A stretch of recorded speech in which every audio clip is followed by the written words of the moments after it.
भावना ग किती सुंदर दिसतेस, छान तेज आलंय चेहऱ्यावर. बरं हे बघ, सिद्धूने किती छान तयारी केली आहे, पण जरा बघून घेऊया का आपण, काही राहिलं असेल तर. ये. सिद्धिराजना काय झालंय आज?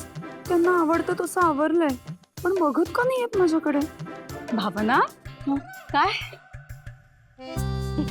चल. हा आई, एक मिनिट मी आले.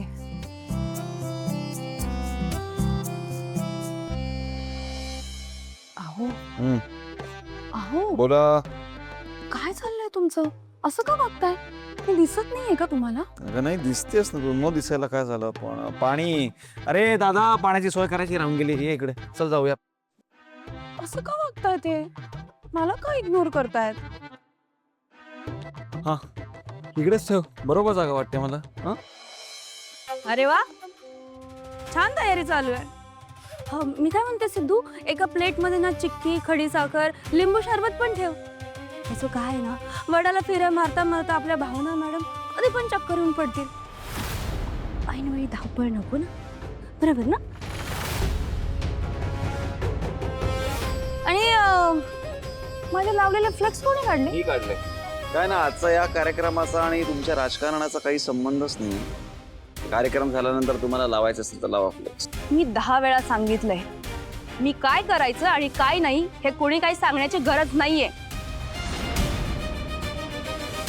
आणि हो, येत्या 5 मिनिटात जर माझे फ्लेक्स लागले गेले नाहीत तर मी हा कार्यक्रम होऊ देणार नाही.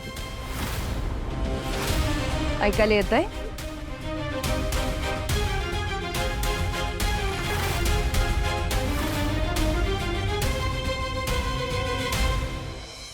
भावना, एक सांगू, राजकारणातलं तुला चांगलंच कळते. आज बायकांना बोलावलीस, सामूहिक वटपौर्णिमेचा हा जो काही कार्यक्रम तू ठरवलेस ना, उत्तम काम केलंस. म्हणजे कसं आहे ना, आपल्या मतदारांच्या श्रद्धा या अशाच जपायच्या असतात. छान. आजी, खरं सांगू का, आजचा कार्यक्रम अजिबात राजकीय नाहीये. सिद्धिराजना असं वाटत होतं की मी वटपौर्णिमेची पूजा करायला खूप लांब जाऊ नये, मला चालायला लागू नये, म्हणून त्यांनी हा सगळा घाट घातलाय. त्यांनी केलंय हे सगळं आयोजन, त्यांची आयडिया आहे.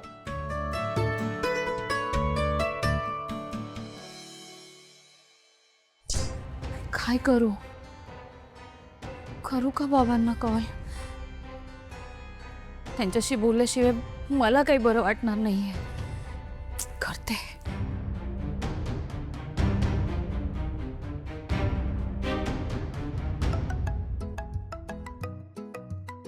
अरे जानूचा फोन.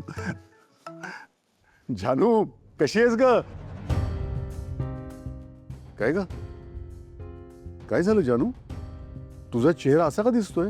बाबा, एक विचारू का हो? अगं विचारतेस काय असं? विचार ना, काय विचारायचंय? बाबा मला सांगा, जर का त्या दिवशी तुम्ही आणि आई इथे आमच्या घरी आलाच नसता तर आई अशी आजारी पडली नसती ना हो? तिला एवढा त्रासच झाला नसता ना? सांगा ना बाबा, तुम्हाला पण असं वाटतंय ना? जानू, खरं तर हा विचार माझ्याही मनात येऊन गेला का? अगं पण जे झालं ते तुझी काहीच चूक नाहीये. अगं जानू, काहीतरीच काय बोलतेस?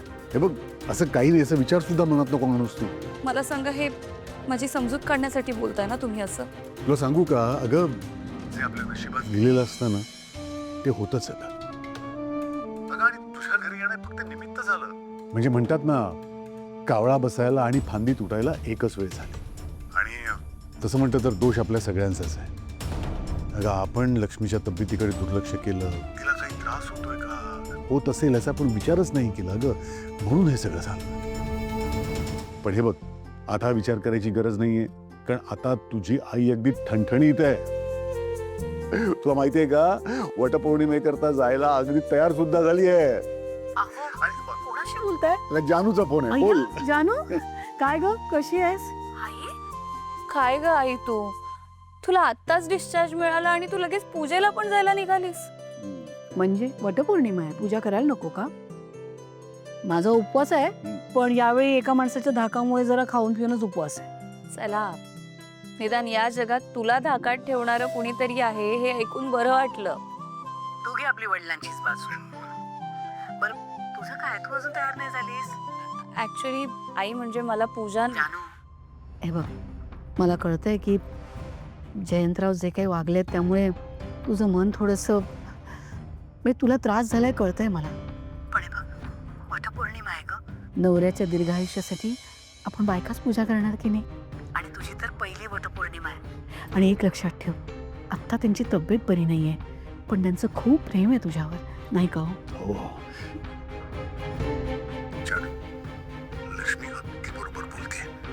जानू, अरे जयंत किती जपतो तुला, तुझी नाही सगळ्यांची काळजी घेतो, इतका छान आहे ग तो. आणि तुझी पहिली वटपौर्णिमा आहे, किती महत्वाची. काय मग आता छान छान आवर. हो आई बाबा, बरोबर आहे तुमचं. मी लगेच आवरते आणि पूजा करायला जाते. हा, ठेवते मी फोन. अगं पण ए, ते अगं हे काय अचानक फोन का कट केला असेल हिने? आता डोक्यात प्रकाश पडला ना की पूजा तर करावी लागणार आहे. तयारी कुठे केली असणार तिने? कुठली साडी नेसायची, काय दागिने, ओटीचं सामान, सगळी धावपळ होणार आहे बघा आता. बरं, पण तुमची तयारी झाली असेल तरी घ्यायचं का आपण? कशी दिसते? सांग. नको चल, निघू. का सगळे सतत मला जयंत किती चांगला आहे हे सांगतायत? का माझ्याशी असे वागतायत? अशी काय जादू केली आहे या जयंतने सगळ्यांवर? तो किती वेड्यासारखं बेभान झाल्यासारखं वागला तरी पण सगळी सिंपती त्यालाच का मिळतीये? खरं तर आई बाबांना त्याचा आता खूप राग यायला हवा, पण उलट सगळ्यांना त्याच्याबद्दल इतकी काळजी का वाटतेय?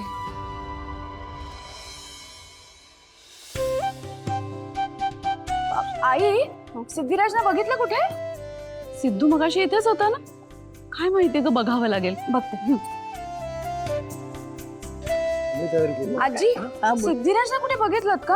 अहो आता तरी इथं होता. हो, नाही बघते. कुठे गेले?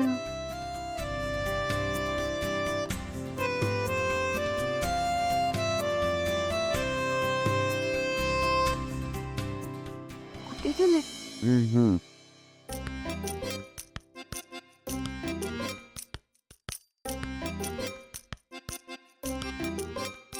आणि त्यानंतर काय चाललंय? तुम्ही बोलत का नाही आहात माझ्याशी? नाही, काही नाही झालंय.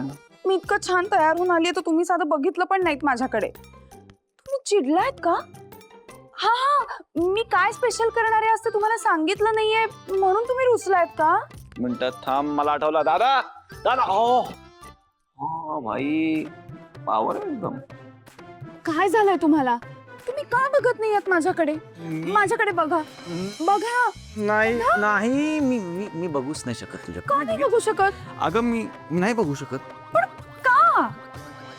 कारण मी जर तुला बघितलं तर मला त्वरित तात्काळ ताबडतोब चक्कर येईल, मला हॉस्पिटलमध्ये भरती करावं लागेल. कारण का तू नसतेस ना. तुम्ही पण ना. अरे म्हणूनच मी नाही बघू शकत तुझ्याकडे. ए चला उद्याला बायका आल्यात, आपण जाऊया त्याला.